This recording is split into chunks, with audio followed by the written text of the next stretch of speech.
I'm curious on that date, what did you like, Franklin, versus maybe what were some red flags for you? Sure. So I liked, I mean, the ability to have a conversation, the ability to tell me about her life, really smart, really ambitious. That really comes across, an attractive woman. The things where it was like now I see like there's like a playfulness, a willingness, like a give and take, which is really wonderful, like a lot of freedom that you're giving yourself to just sort of go in the moment and see what happens. So like on the date, it was sort of a little rigid, a little inflexible. You know, with the dancing thing, we did dance, but I insisted a few. I kind of had to, you know. Yeah. And I was so glad you did. And you said that was great afterwards. Yeah. So that was it. I just felt like there was a freedom missing, just freedom to make mistakes. Freedom to enjoy yourself. Yeah, and have fun. Enjoy the date. Well, Franklin, if that had been your only interaction with her, that first date, sitting there going through all that, would you have asked her out again? Probably not. Having said that, though, I'm going to throw it out there. Now that you've reconnected, any chance for a second date where you could...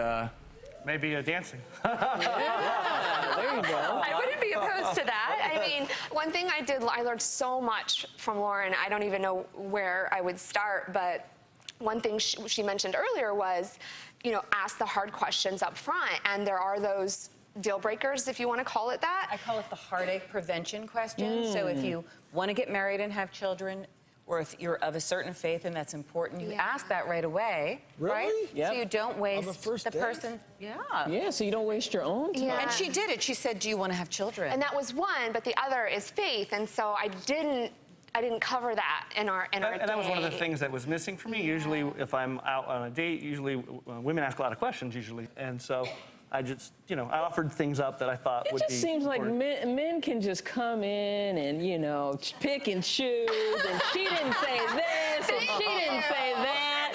I mean, like, look at too this. one-sided? It is a little one-sided. It's starting to feel like men feel like they have all the power, can come in and just pick whoever they want, and whatever they do is great. I mean, because... She's a beautiful woman. She's got a great career. She likes to have fun. So you would be a catch to anybody who stuck around long enough to even But Dr. Rachael, let's rewind. You can say all you want, but we are men. Yeah. And you can say all that, and she's not, it hasn't been working for her. So to just say that to her is unfair. I would say, let me as a man just say something. I have to. You're different now that Franklin's standing next to you than you were before he's... Really? Yes. And what it gets back to is men, in many ways, are just like women. We want to feel connected. Right. And if you don't allow us to feel connected, I think that's all Franklin's saying. He wanted to feel some connection with you. And so, Lauren, how can someone let down their guard enough to allow that connection to occur? Not the whole, you don't need to figure out, but how can someone like Lindee, because I would love to see the two of you go on another date, but how can they break down that barrier enough to at least give the other person a glimpse of who they really are so that it leads to a second date? The first thing that you need to do is be interested in the other person. Right? So instead of being passive or being like a black hole where you had to do a lot, you had carried a lot of the conversation, you want to ask questions, you want to compliment something they're wearing or doing. Ask them what the thing is about their life that's the most passionate to them. You can say, what is your mission? What is the thing that you care the most about? And then the man starts talking about the thing he cares the most about, and then you ask questions about it. So I have to ask the two of you, first with you, Lindee, would you go on a second date with Franklin? I have to ask my love coach, because the faith difference, is it worth? Is it worth it? I enjoy Franklin so much. I even told her that. Okay, so now with that big pause, he's not going out. I know. No.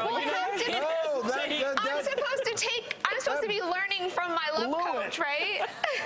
So I actually think, because Lindee really wants to get married and have children, and her faith is important to her, and I support that you go out on a 10-date challenge.